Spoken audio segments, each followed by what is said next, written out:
नमस्कार, जोहार। मैं नेहा सिंह और आप देख रहे हैं न्यूज झारखंड। समय हो चला है झारखंड की खबरों को जानने का, उससे अपडेट होने का। उससे पहले अगर आप न्यूज झारखंड चैनल पर नए हैं तो चैनल को सब्सक्राइब करके बेल आइकन प्रेस कर लीजिए, जिससे खबरों का अपडेट आपको मिलता रहे। तो चलिए जानते हैं आज की सुबह से लेकर शाम तक की बड़ी खबरों को। रांची में अरगोड़ा चौक से रिंग रोड तक बनेगी 6 किलोमीटर 4 लेन सड़क। इस इलाके में जाम से मिलेगी मुक्ति। रांची में सड़क संपर्क को मजबूत करने की दिशा में बड़ा कदम उठाया गया है। अरगोड़ा से नया सराय तक प्रस्तावित 6.175 किलोमीटर लंबी 4 लेन सड़क परियोजना के लिए भूमि अधिग्रहण की प्रक्रिया अंतिम चरण में पहुंच गई है। जिला प्रशासन ने आपत्तियों के निपटारे के बाद अंतिम अधिसूचना जारी कर दी है। इस परियोजना के तहत एक पुल का भी निर्माण होगा।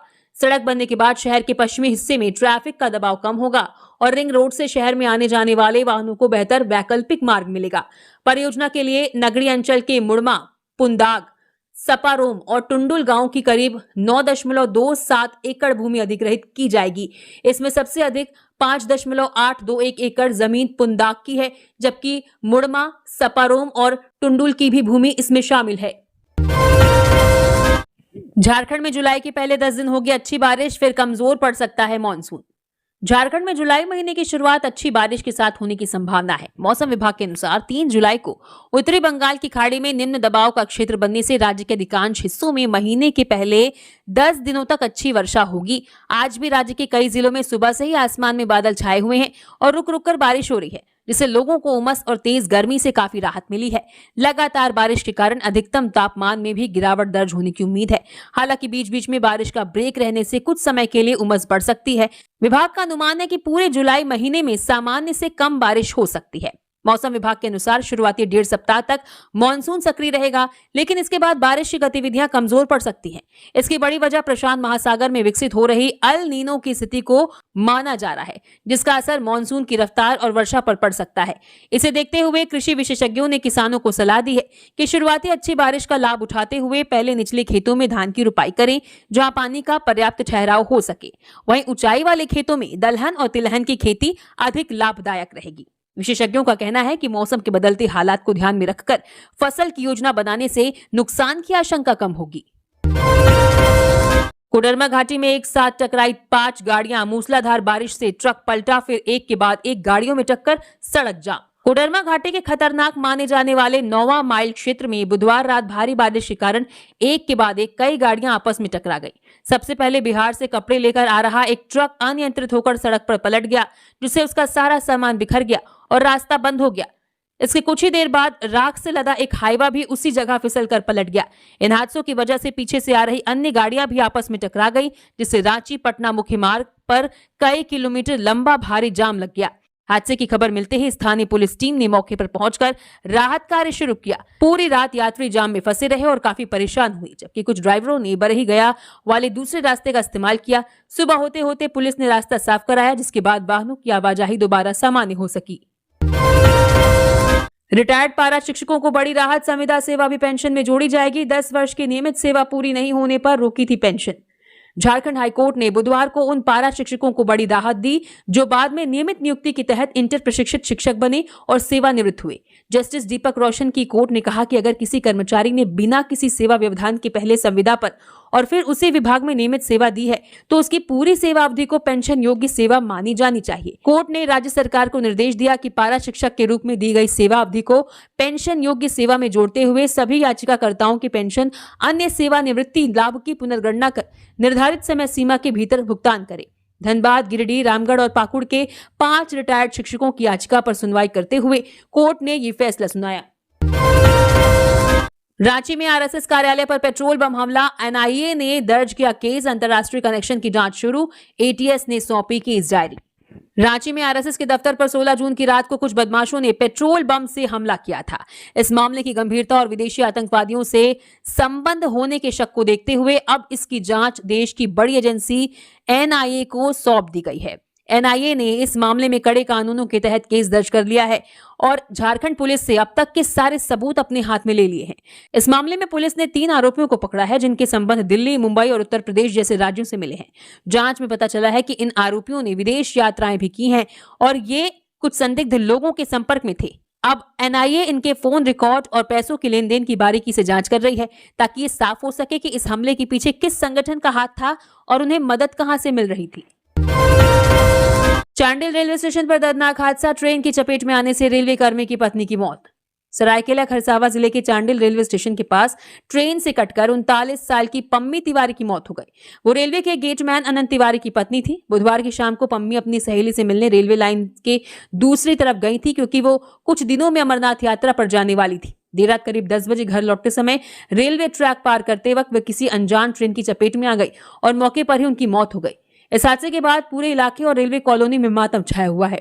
सूचना मिलने पर रेलवे पुलिस ने रात में ही शव को कब्जे में ले लिया और अगली सुबह पोस्टमार्टम के लिए सरायकेला अस्पताल भेज दिया। पम्मी अपने पीछे 2 छोटे बेटों को छोड़ गई हैं और इस हादसे से उनके परिवार का रो रो कर बुरा हाल है। पुलिस मामले की जांच कर रही है और पोस्टमार्टम रिपोर्ट आने के बाद ही हादसे की पूरी सच्चाई सामने आएगी। झारखंड में विभिन्न दलों के 74,320 बीएलए विशेष गहन मतदाता परीक्षण में करेंगे बीएलओ का सहयोग। झारखंड में एसआईआर के लिए विभिन्न राजनीतिक दलों के 74,320 बीएलओ को लगाया गया है। ये सभी बीएलओ के साथ मिलकर मतदाता सूची को अपडेट करने में मदद करेंगे। बीएलए अनुपस्थित, स्थायी रूप से स्थानांतरित, मृत, डुप्लीकेट और गैर भारतीय मतदाताओं की पहचान कर उनकी जानकारी बीएलओ को देंगे।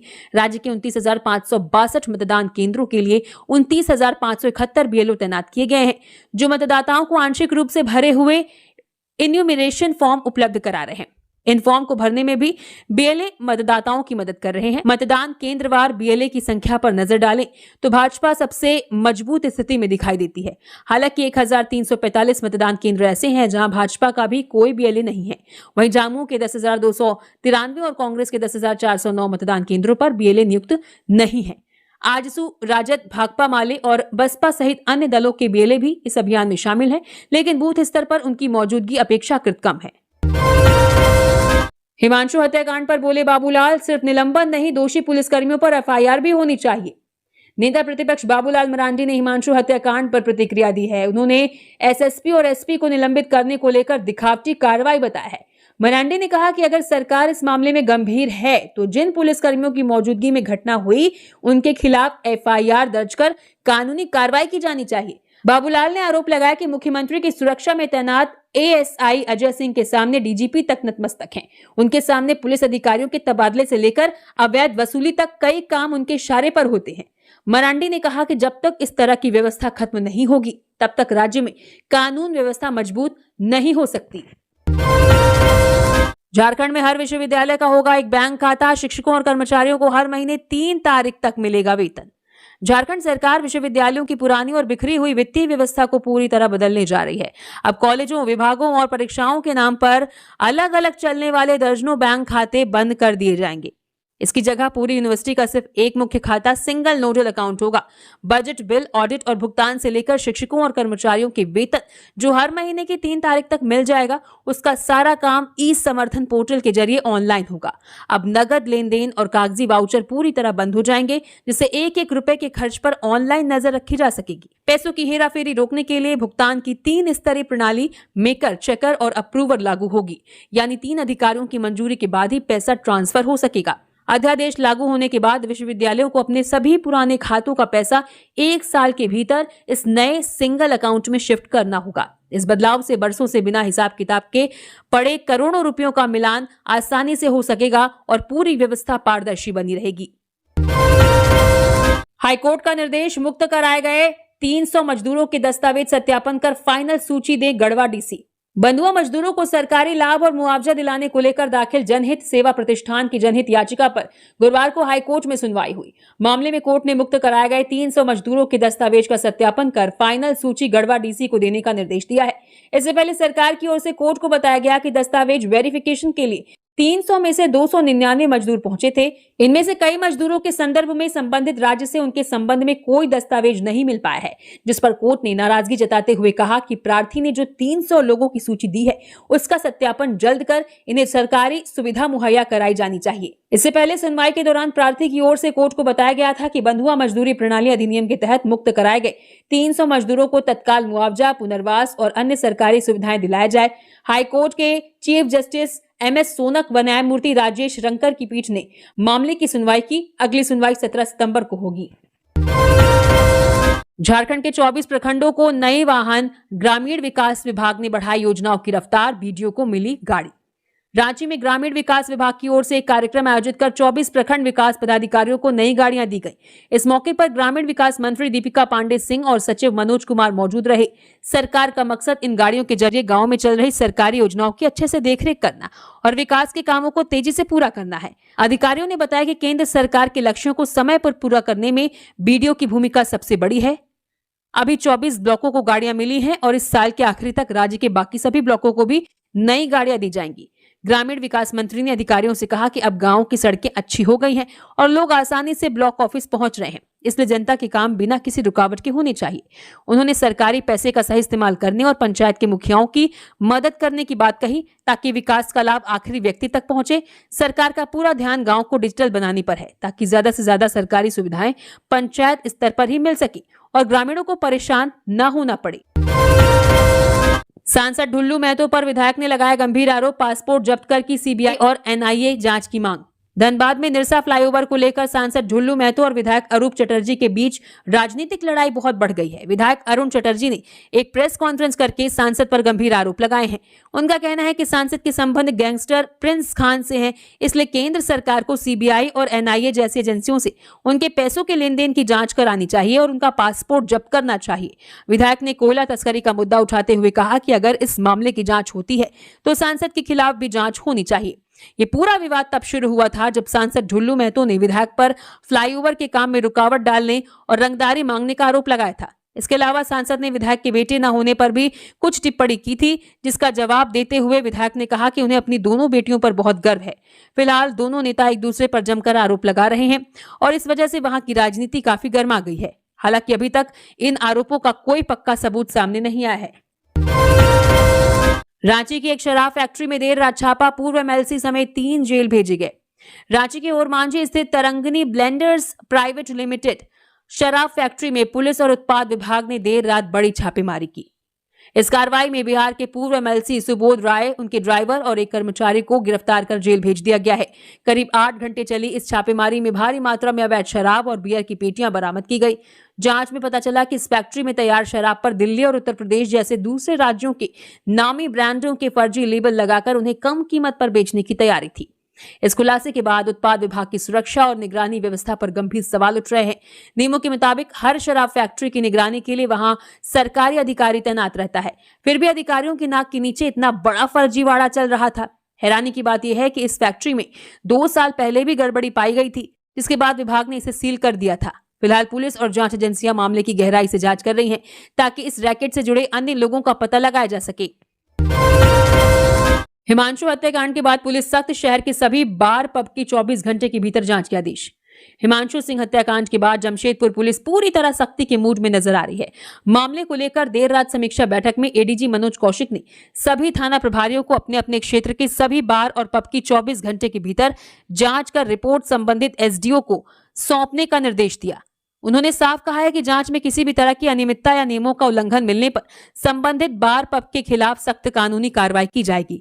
बैठक में फरार आरोपियों की जल्द गिरफ्तारी पर भी जोर दिया गया। पुलिस की अलग अलग टीमें लगातार संभावित ठिकानों पर छापेमारी कर रही है। साथ ही आरोपियों की संपत्तियां, बैंक खातों, लेन देन और धन के स्रोत की भी गहन जांच की जाएगी। एडीजी ने निर्देश दिया कि अब किसी भी आपराधिक घटना की सूचना मिलते ही कंट्रोल रूम से उसकी तत्काल मॉनिटरिंग होगी और संबंधित थाने व अधिकारियों को तुरंत कार्रवाई करनी होगी ताकि अपराध पर प्रभावी नियंत्रण रखा जा सके। योजनाओं का लाभ ले किसान, लातेहार डीसी। उपायुक्त संदीप कुमार ने किसानों से सरकारी योजनाओं का लाभ लेने की अपील की है। उन्होंने कहा कि सरकार के द्वारा किसानों की आय को बढ़ाने के लिए व आत्मनिर्भर बनाने के लिए कई कल्याणकारी योजनाएं चलाई जा रही हैं, जिससे हर किसान तक जागरूकता पहुंच सके। लेकिन जागरूकता के अभाव में किसान उन योजनाओं का लाभ नहीं ले पाते हैं।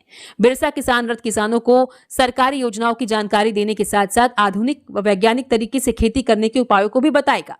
उपायुक्त ने गुरुवार को समाहरणालय परिसर से जिला कृषि विभाग के द्वारा संचालित बिरसा कृषि रथ को हरी झंडी दिखाकर रवाना किया।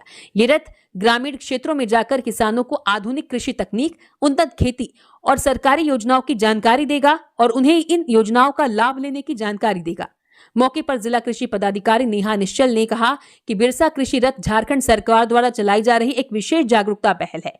इस रथ के माध्यम से किसानों को आधुनिक वैज्ञानिक खेती, बीज सब्सिडी, प्राकृतिक व जैविक कृषि और मिट्टी की जांच से जुड़ी महत्वपूर्ण जानकारी दी जाएगी ताकि किसानों की आय बढ़ सके। टेल्को में युवक पर चापर से हमला, पर्स लूटकर 3 बदमाश फरार। जमशेदपुर के टेल्को इलाके में देर रात 3 बदमाशों ने एक बाइक सवार युवक पर धारदार हथियार से हमला कर दिया और उसका पर्स लूटकर भाग गए।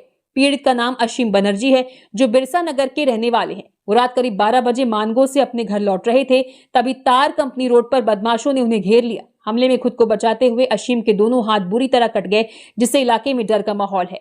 सूचना मिलते ही पुलिस ने मौके पर पहुंचकर घायल अशीम को अस्पताल पहुंचाया। उनकी गंभीर हालत को देखते हुए उन्हें टाटा मेन हॉस्पिटल भेजा गया, जहां डॉक्टरों का कहना है कि उनके हाथों की प्लास्टिक सर्जरी करनी पड़ सकती है। फिलहाल पुलिस ने केस दर्ज कर लिया है और आसपास के सीसीटीवी कैमरों की फुटेज देखकर बदमाशों को पकड़ने के लिए छापेमारी कर रही है। पलामू के पोल बाजार में भीषण आग, हार्डवेयर सैनिटरी दुकान जलकर खाक, 25 लाख रुपए से अधिक का नुकसान। पलामू जिले के सतबरवा थाना क्षेत्र अंतर्गत पोल बाजार में बुधवार रात एक हार्डवेयर सह सैनिटरी दुकान में भीषण आग लग गई। आग इतनी तेज थी कि कुछ ही देर में पूरी दुकान उसकी चपेट में आ गई और लाखों रुपए का सामान जलकर राख हो गया। दुकान संचालक नागेंद्र विश्वकर्मा को रात करीब 9 बजे आग लगने की सूचना मिली, जिसके बाद वे तुरंत मौके पर पहुंचे। स्थानीय लोगों ने मिलकर आग बुझाने की कोशिश की, लेकिन आग पर काबू नहीं पाया जा सका। दुकान में रखे ज्वलनशील हार्डवेयर और सैनिटरी सामान के कारण आग तेजी से फैलती चली गई। घटना की सूचना मिलने के बाद फायर ब्रिगेड की टीम मौके पर पहुंची और कई घंटों की कड़ी मशक्कत के बाद आग पर काबू पाया गया। तब तक दुकान पूरी तरह जलकर खाक हो चुकी थी। पुलिस भी मौके पर पहुंचकर मामले की जांच में जुट गई है। प्रारंभिक तौर पर आग लगने के कारणों का स्पष्ट पता नहीं चल सका है। हुसैनाबाद के दुर्गा मंदिर से सोने चांदी के आभूषण उड़ा ले गए चोर। हुसैनाबाद शहर के जपला रेलवे स्टेशन रोड स्थित दुर्गा मंदिर में बुधवार देर रात चोरी हुई है। चोर मंदिर में स्थापित मां दुर्गा, लक्ष्मी और भगवान गणेश की प्रतिमाओं पर पहनाए गए सोने चांदी के मुकुट समेत अन्य आभूषण चोरी कर फरार हो गए। घटना रात करीब 2 बजे की बताई जा रही है। पूरी वारदात मंदिर में लगे सीसीटीवी कैमरे में कैद हो गई है। घटना की जानकारी मिलते ही मंदिर समिति के सदस्य और बड़ी संख्या में श्रद्धालु मौके पर पहुंच गए। साथ ही पुलिस को भी घटना की जानकारी दी। मामले की सूचना मिलने के बाद हुसैनाबाद थाना पुलिस मौके पर पहुंची और घटनास्थल का निरीक्षण किया। पुलिस सीसीटीवी फुटेज के आधार पर चोरों की पहचान और तलाश में जुटी है। मंदिर में चोरी की घटना से लोगों में भारी आक्रोश है और सुरक्षा व्यवस्था पर सवाल उठ रहे हैं। झारखंड में अब हर बुधवार थाना बनेगा आपकी समस्या का समाधान केंद्र। रांची में पहले दिन 240 आवेदन दर्ज। राजधानी रांची में आम लोगों की समस्याओं के त्वरित समाधान के उद्देश्य से बुधवार को जिले के सभी थाना और ओपी में जन शिकायत समाधान कार्यक्रम आयोजित किया गया। इस दौरान जिले भर के विभिन्न थानों में कुल 240 आवेदन प्राप्त हुए, जिनमें से 134 मामलों का मौके पर ही निष्पादन कर दिया गया, जबकि शेष मामलों में जांच शुरू कर आवश्यक कार्रवाई की जा रही है। कार्यक्रम के दौरान बड़ी संख्या में फरियादी अपनी शिकायतें लेकर संबंधित थाने पहुंचे। कई मामलों का तत्काल समाधान किया गया, जबकि जटिल मामलों में पुलिस अधिकारियों ने जांच का आश्वासन देते हुए आवश्यक कार्रवाई प्रारंभ कर दी। चुटिया, नगड़ी, पुंदाक, बुढ़मू, डोरंडा, लालपुर, सुखदेव नगर, डेली मार्केट सहित जिले के सभी थाना और ओपी में आयोजित इस कार्यक्रम में थाना प्रभारियों के साथ अन्य पुलिस पदाधिकारी भी मौजूद रहे। पुलिस अधिकारियों ने प्रत्येक शिकायत को गंभीरता से सुना और यथासंभव मौके पर ही उसका समाधान करने का प्रयास किया। प्राप्त शिकायतों में सबसे अधिक मामले जमीन विवाद और पारिवारिक विवाद से जुड़े रहे, जिन पर पुलिस ने आवश्यक कार्रवाई की। पहाड़ी जगन्नाथ और देवड़ी मंदिर के विकास कार्यों में लाएं तेजी, गुणवत्ता से समझौता नहीं, डीसी। रांची जिले के प्रमुख धार्मिक स्थलों पहाड़ी मंदिर, जगन्नाथ मंदिर और देवड़ी मंदिर परिसर में चल रहे निर्माण एवं विकास कार्यों की प्रगति की समीक्षा की। इस समीक्षा बैठक की अध्यक्षता जिला दंडाधिकारी सह उपायुक्त मंजूनाथ भजंत्री ने की। समाहरणालय स्थित सभागार में आयोजित बैठक में तीनों मंदिर परिसरों में चल रही परियोजनाओं की वर्तमान स्थिति, निर्माण की गुणवत्ता, निर्धारित समय सीमा और शेष कार्यों को लेकर विस्तार से चर्चा की गई। बैठक में उप विकास आयुक्त संजय भगत, सदर अनुमंडल पदाधिकारी कुमार रजत, बुंडू अनुमंडल पदाधिकारी मोहनलाल मरांडी, जिला खेल पदाधिकारी शिवेंद्र कुमार समेत संबंधित विभागों के अधिकारी और निर्माण एजेंसियों के प्रतिनिधि मौजूद रहे। पावर पॉइंट प्रेजेंटेशन के माध्यम से अधिकारियों ने तीनों मंदिर परिसरों में चल रहे निर्माण एवं आधारभूत संरचना विकास कार्यों की अद्यतन जानकारी प्रस्तुत की। रांची में 7 मिनट में 20 लाख की चोरी, घर सूना मिलते ही बदमाशों ने बोला धावा। रांची के पंडरा इलाके में एक अपार्टमेंट के फ्लैट से दिन दहाड़े करीब 20 लाख रुपए के गहने और 50,000 रुपए की नकदी चोरी हो गई। ये वारदात व्यवसायी उमेश अग्रवाल के घर में तब हुई जब उनकी पत्नी थोड़ी देर के लिए बाजार चली गई थी। चोरों ने महज 7 मिनट में इस घटना को अंजाम दिया। अच्छी बात यह रही कि दोनों चोरों की तस्वीरें सीसीटीवी कैमरे में साफ आ गई हैं, क्योंकि उन्होंने चेहरा नहीं ढका था। पुलिस इस फुटेज की मदद से चोरों को पकड़ने के लिए लगातार छापेमारी कर रही है। इस घटना से अपार्टमेंट के लोग डरे हुए हैं। मामले की खबर मिलते ही केंद्रीय मंत्री संजय सेठ पीड़ित परिवार से मिलने पहुंचे। उन्होंने पुलिस के बड़े अफसरों से फोन पर बात की और चोरों को जल्द से जल्द गिरफ्तार करने को कहा। उन्होंने रांची में बढ़ती चोरियों पर चिंता जताते हुए कहा कि शहर में अपराध रोकने के लिए अब पुलिस की व्यवस्था को और मजबूत करने की जरूरत है। गढ़वा में विवाहिता की संदिग्ध परिस्थितियों में मौत, पति गिरफ्तार, दहेज उत्पीड़न का आरोप। गढ़वा के बभनी गांव में 22 साल की गुलशन आरा खातून नाम की महिला की संदिग्ध हालत में मौत हो गई। घटना का पता चलते ही पुलिस ने मौके पर पहुंचकर शव को पोस्टमार्टम के लिए अस्पताल भेज दिया। महिला के गले पर दबाने के और पैर पर कटने के निशान मिले हैं। पुलिस इस मामले की पूरी जांच कर रही है। मृतका की बहन ने ससुराल वालों पर दहेज के लिए हत्या करने का आरोप लगाया है। शिकायत के मुताबिक बुलेट बाइक और जमीन की मांग को लेकर पति सैफ खान, सास ससुर और दीवर उसे लगातार परेशान कर रहे थे और मांग पूरी न होने पर उसकी गला दबाकर जान ले ली। घटना के बाद आरोपी घर से भाग गए थे, लेकिन पुलिस ने ग्रामीणों की मदद से पति को गिरफ्तार कर लिया है और बाकी लोगों की तलाश कर रही है। देवघर आने वाले कांवरियों के लिए विशेष ट्रेन सेवा, हावड़ा नटेसर स्पेशल ट्रेन शुरू। जसीडीह देवघर रूट को मिलेगा सीधा लाभ।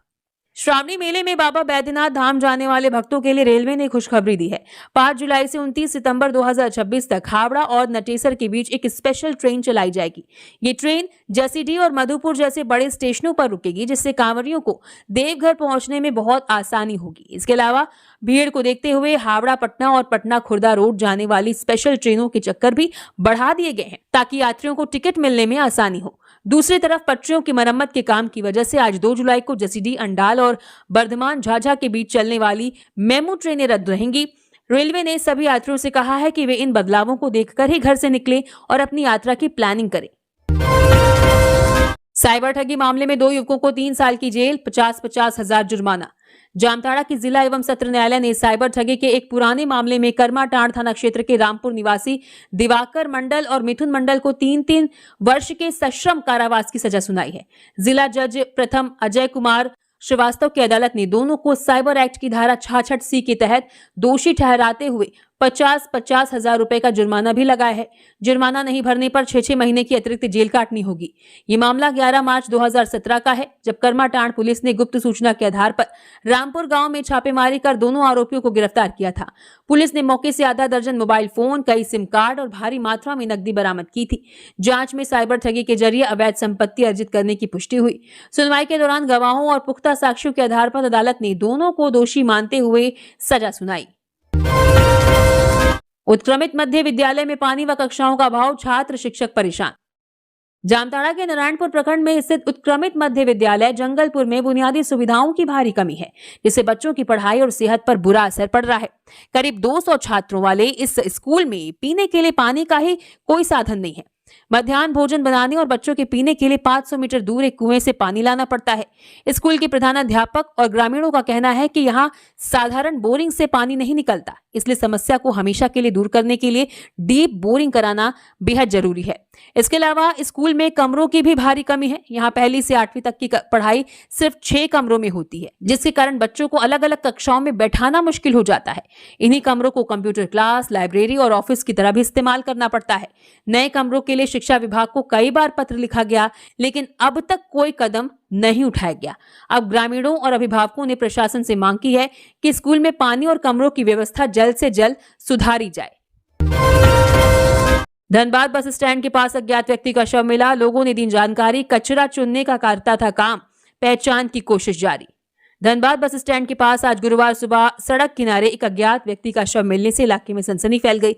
सुबह जब लोगों ने शव को देखा तो वहां भारी भीड़ जमा हो गई। स्थानीय लोगों की सूचना पर धनबाद थाना पुलिस तुरंत मौके पर पहुंची और शव को कब्जे में लेकर पोस्टमार्टम के लिए शहीद निर्मल महतो मेडिकल कॉलेज रेफर कर दिया।